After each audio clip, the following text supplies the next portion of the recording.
Olá, estamos no século XXI. Praticamente tudo mudou com o passar do tempo. O modo como nos comunicamos, o modo como nos locomovemos e até mesmo o modo como comemos foi se alterando. Estamos em um mundo em constante transformação. Mas você já parou para pensar um pouquinho como essas mudanças aconteceram? E que papel essas coisas assumiram hoje?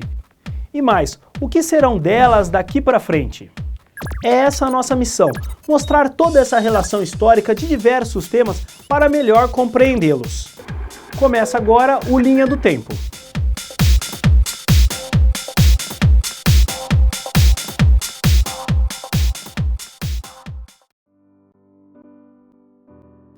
Neste mês celebra-se o Outubro Rosa, uma campanha que visa anualmente alertar sobre a importância da prevenção ao câncer de mama. Mas este é apenas um dos vários tipos de câncer, doença milenar que mata milhões pelo mundo. Um dos registros mais antigos é de 4000 a.C., com a localização de um maxilar com sinais de linfoma. Foi com Hipócrates na Grécia que a enfermidade foi batizada de câncer.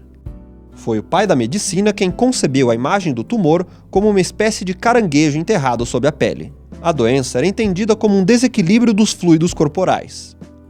Só no século XVIII, com os médicos Giovanni Battista Morgani e Marie-Françoise Xavier Bichat, o câncer ganhou nova concepção.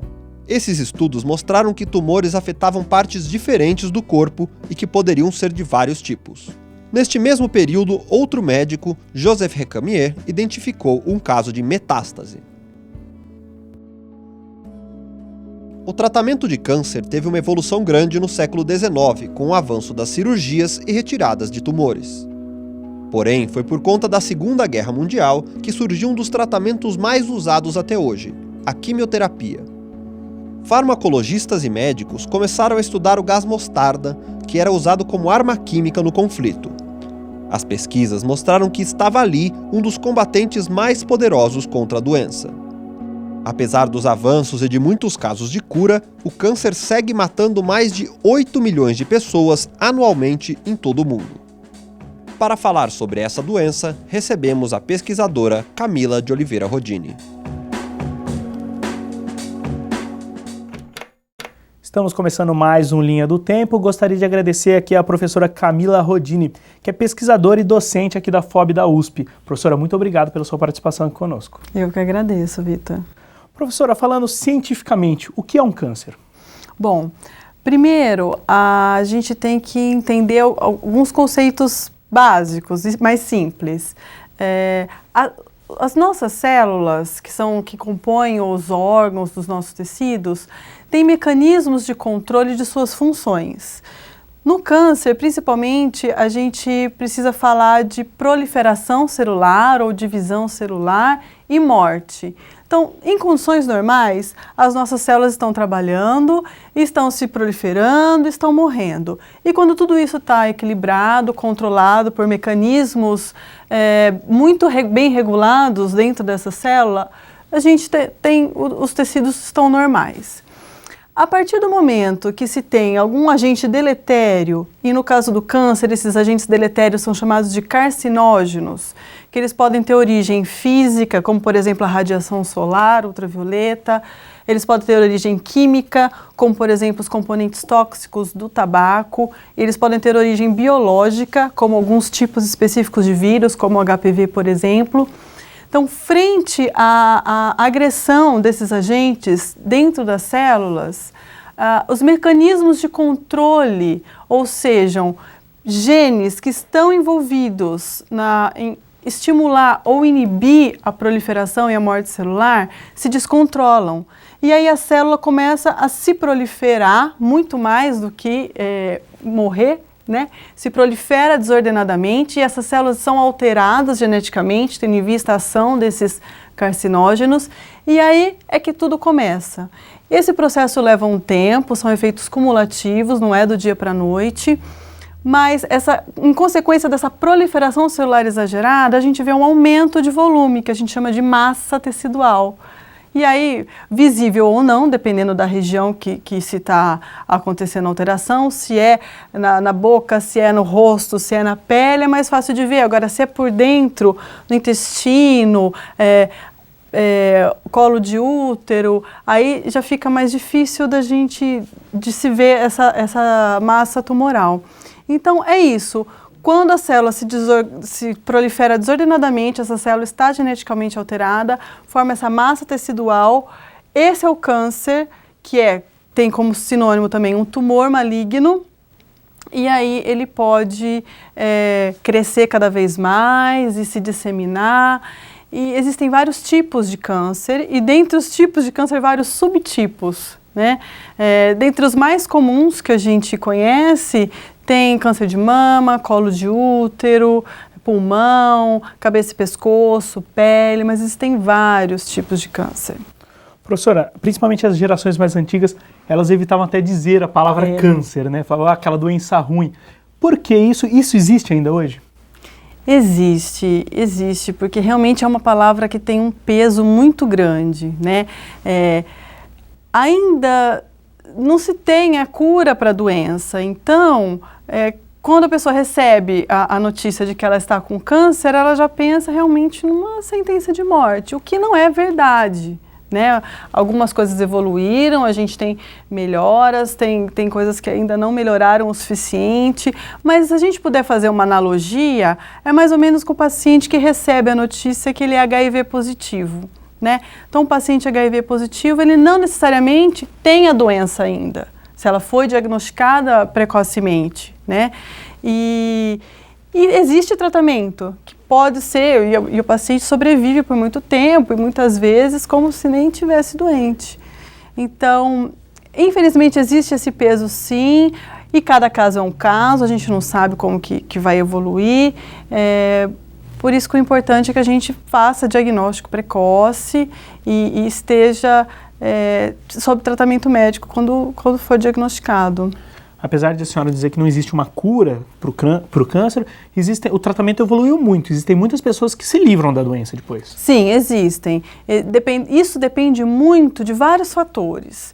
Depende do tipo do câncer, do local onde esse tumor maligno está se desenvolvendo, do estágio da doença, então se ele foi detectado precocemente, o tamanho, se existe comprometimento de estruturas que a gente chama de linfonodos ou de outros órgãos, né, se ocorreu já metástase.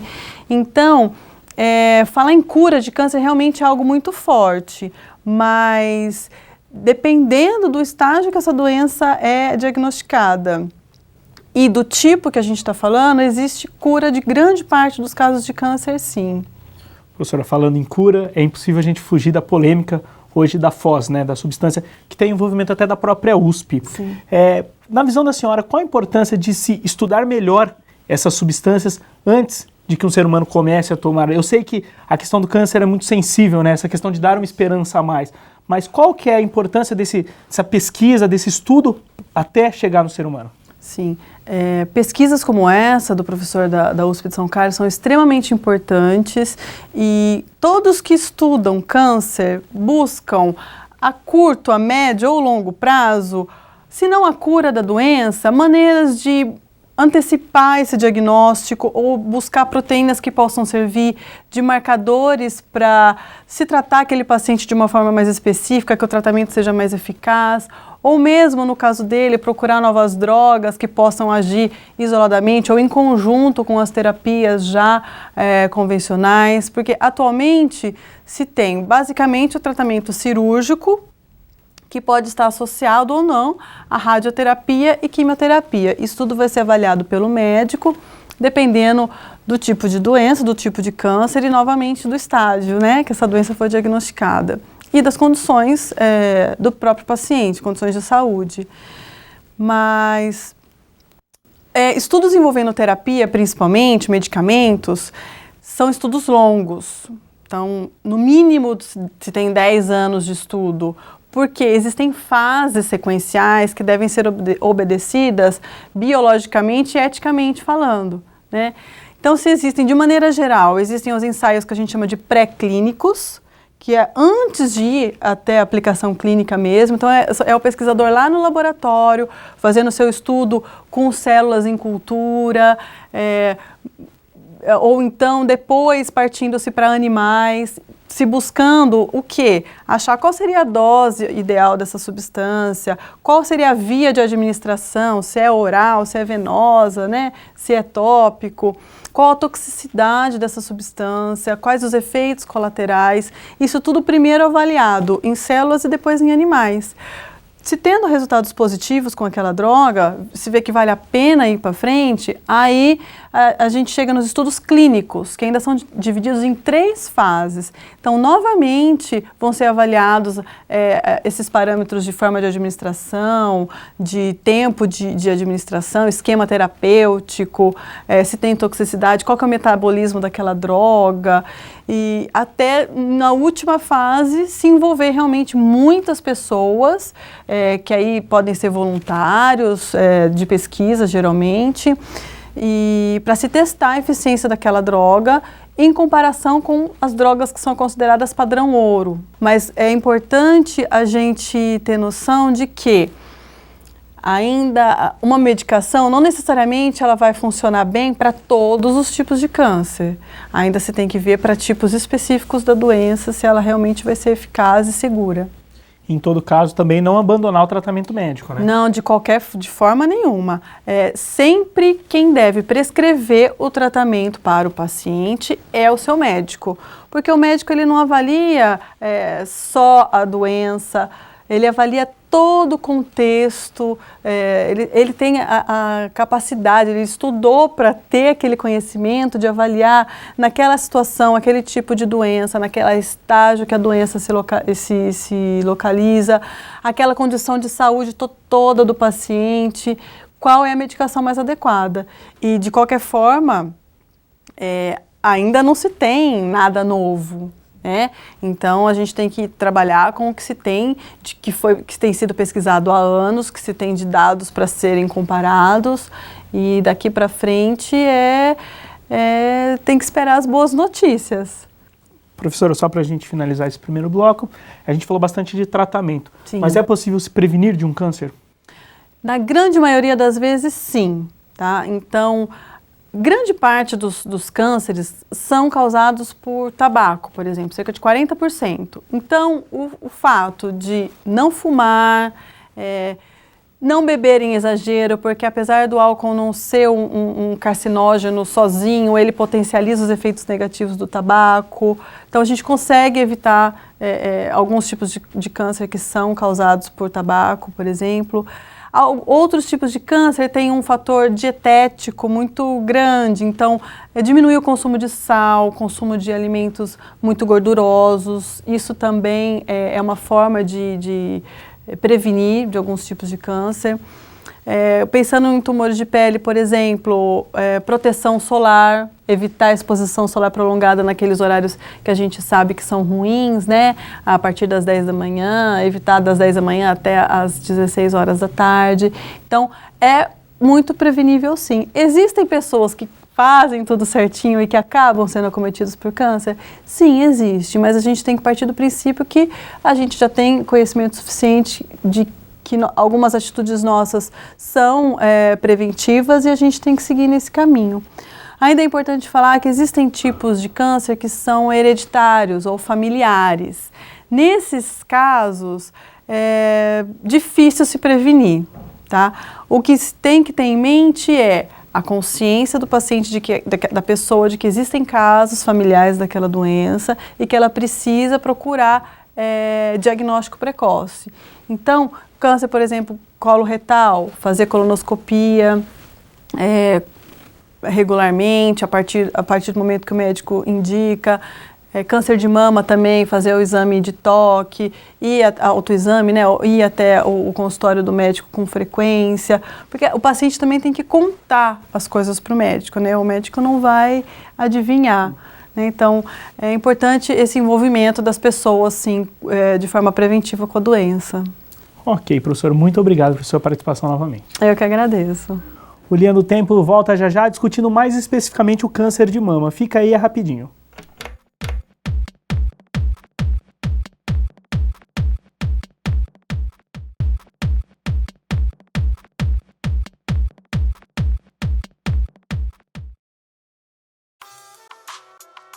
No bloco anterior do Linha do Tempo, você conferiu um pouco sobre a história do câncer. Nesse contexto, em 2500 a.C., o médico egípcio Imhotep fez o primeiro registro de um provável câncer de mama. A doença voltou a aparecer em 440 anos antes de Cristo. O historiador Heródoto relata que a princesa Tossa, da Pérsia, precisou extirpar o seio por conta da enfermidade. Hoje, o câncer de mama é o tipo mais comum entre as mulheres. Para se ter uma ideia, segundo o Instituto Nacional de Câncer, o INCA, a cada 4 novos casos de câncer no Brasil, 1 é de mama. Outro dado preocupante diz respeito à prevenção. Segundo o IBGE, 40% das mulheres brasileiras entre 50 e 69 anos não fazem mamografia. Daí a importância de grupos que estimulem exames preventivos e também o apoio no tratamento. Em Bauru, algumas mulheres acometidas pela doença se reúnem desde 2003 para trocar experiências sob a coordenação do mastologista William Dávila Delgado. 5 anos mais tarde, o grupo se formalizou como Amigas do Peito de Bauru, oferecendo até hoje suporte aos pacientes. Para falar sobre as atividades do grupo bauruense e sobre o câncer de mama, recebemos Clara Vasconcelos. Estamos de volta com Linha do Tempo, hoje recebendo aqui a Clara Vasconcelos, que é a presidente do Amigas do Peito aqui de Bauru. Clara, muito obrigado por ter aceito o nosso convite. Imagina, eu que agradeço, é um prazer. Clara, a gente escuta bastante falar do Amigas do Peito, principalmente em outubro, por conta do Outubro Rosa. Mas a gente sabe que vocês têm uma série de atividades o ano todo. Sabe. Qual que é a proposta do Amigas do Peito? O Grupo Amigas do Peito, ele tem o objetivo é prestar assistência à mulher que está com câncer de mama. Mas é focado em acolher, orientar, assistir mulheres que estão passando pelo tratamento, né? São mulheres que já tiveram a doença e que ajudam outras mulheres que estão começando esse processo, que é um processo, de repente você descobre a doença e é uma coisa muito nova e que causa muito medo, apavoramento, né? Então nós temos esse contexto de acolher a pessoa, orientar, ajudar em todos os aspectos relacionados ao tratamento. E outra ação do Grupo Amigas do Peito é orientar as outras mulheres, a sociedade de uma forma geral, em relação ao câncer de mama, né? São formas de alertar a parte de prevenção. De repente, a pessoa realmente vai ter um câncer na vida dela. Mas só que o que é importante? É importante ela saber a forma para que eventualmente aconteça, ela detecta no começo, a importância de detectar a doença no início. Qual que é essa importância do diagnóstico precoce? Então, o diagnóstico precoce, ele aumenta a chance de cura, até quase 100%, praticamente 100%. Então, quanto antes for diagnosticada a doença, maior a chance a mulher vai ter de cura. No caso do câncer de mama, a cirurgia, ela é uma cirurgia pequena, né? É uma cirurgia que não traz aí a perda da mama, uma cirurgia mais localizada, tem menos efeitos, por exemplo, de tirar os gânglios linfáticos, ela ficar com problema de mobilidade no braço também. E o principal realmente é aumentar a chance de cura em praticamente 100%. Clara, você diz desse impacto quando a pessoa descobre a doença. Qual que é esse impacto? Desculpa a pergunta indelicada, mas a maioria dos participantes do grupo ela já teve um câncer de mama. É o seu caso? Sim, eu tive câncer de mama há 10 anos, né? Agora em agosto eu comemorei 10 anos exatamente. E o impacto é o câncer, né? Nós somos assim, eu pelo menos sou de uma geração em que o câncer é associado à morte. Hoje em dia não, já mudou bastante. Então, as pessoas, a maioria, elas associam a morte. Nossa, eu estou com câncer, eu vou morrer, né? E não é isso. Esse não é o pensamento certo e nem ideal.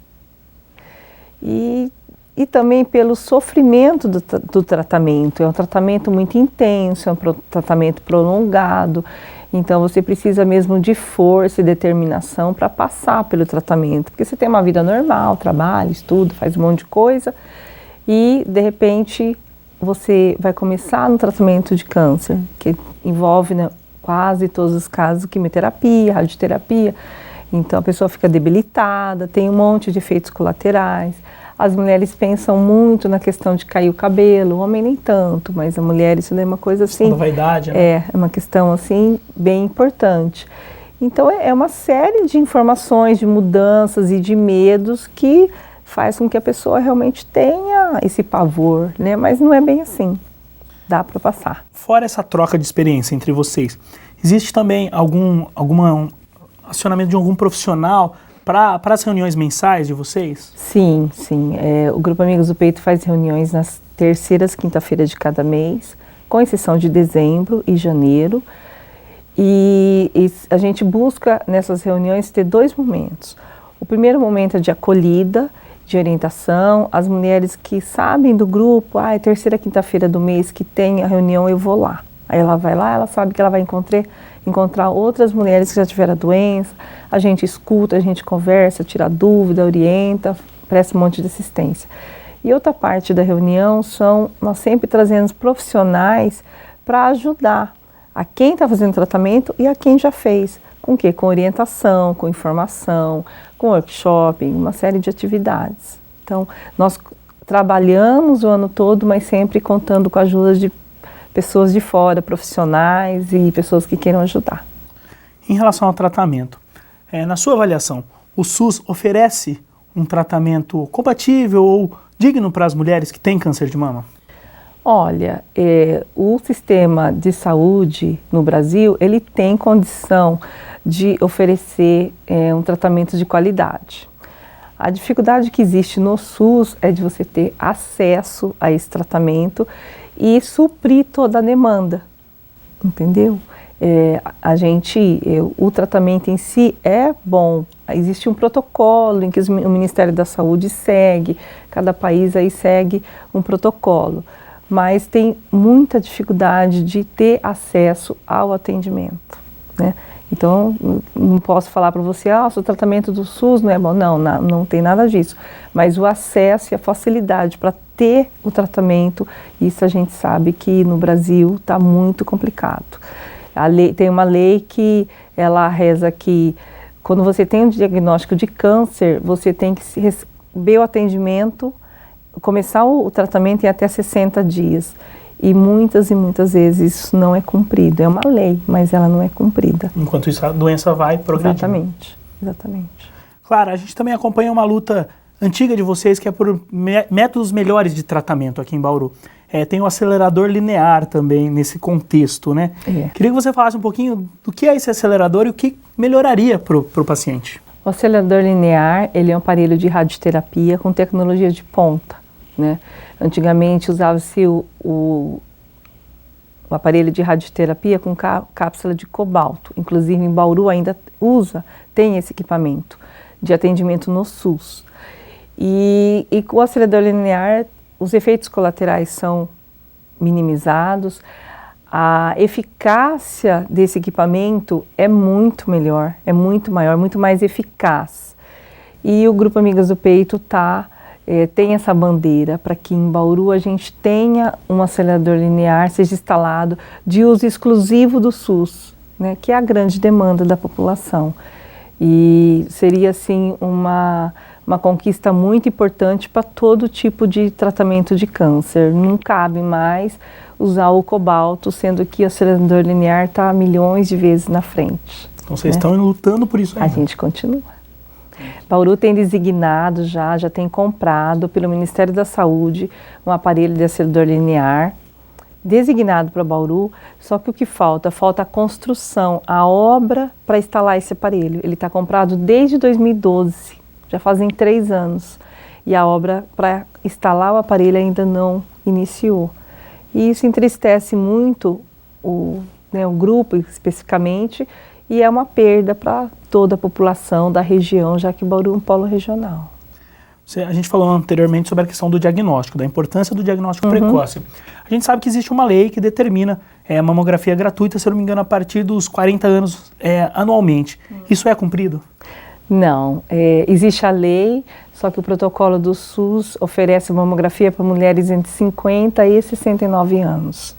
E também é uma coisa Não tem como você aceitar uma situação dessa, né? Só que realmente quem depende do SUS para fazer mamografia tem que ter entre 50 e 69 anos para fazer de rotina, né? As mulheres fora dessa idade, o SUS atende, mas ela precisa de um pedido médico com uma justificativa que ela precisa fazer mamografia. Como, por exemplo, ela tem que estar com nódulo, ela tem que ter caso na família, tem que ter uma justificativa e ela tem que passar pelo médico, ter o pedido do médico. Enquanto entre 50 e 69 anos, ela já gera automaticamente. Ela tem muita facilidade de conseguir a mamografia. A mulher fora dessa faixa etária tem... Quer dizer, a mulher entre 50 e 69 consegue com facilidade. E fora dessa faixa etária, ela tem muita dificuldade. E é um problema, porque hoje nós percebemos, principalmente no Grupo Amigos do Peito, a quantidade de mulheres com menos de 40 anos que tá tendo câncer de mama é muito grande, é muito grande. E o que acontece? Elas acabam descobrindo muito tarde. Quando a doença já está. Acaba perdendo a mama, porque o tumor está muito grande, então é bem complicado. Clara, só para a gente encerrar, gostaria que você mandasse uma mensagem para quem descobriu aí o câncer de mama recentemente, até um convite para o grupo de vocês. Para quem, de repente, teve esse tipo de notícia, né, na vida, um diagnóstico de câncer, a minha primeira mensagem é que a pessoa não associe isso à morte, né? Ela precisa associar uma esperança pela vida, porque existe vida depois do câncer. Só que você precisa passar pelo processo de aceitação, acabar com o medo, né? E ter força e determinação para passar pelo tratamento e aceitar o tratamento como uma coisa positiva. Nesse momento, depois que você teve o diagnóstico, o tratamento é o seu melhor aliado, né? É o melhor amigo que você tem nesse período é o tratamento. Então, aceitar o tratamento, os efeitos colaterais, o remédio está limpando o corpo. E geralmente as pessoas, elas agem de uma forma contrária a isso, né? Ela não aceita, ela não quer, ela reclama do tratamento. Então, a minha mensagem é nesse contexto. E nós estamos sempre prontas, de portas abertas, braços abertos para acolher, ajudar no que for possível e também passar isso para as outras mulheres, né? Que a importância de saber sobre o câncer de mama, de ter orientação e enfrentar essa situação. Ok, Clara, muito obrigado. Obrigada, eu que agradeço. O Linha do Tempo de hoje fica por aqui, esperamos que tenham gostado e até a nossa próxima edição.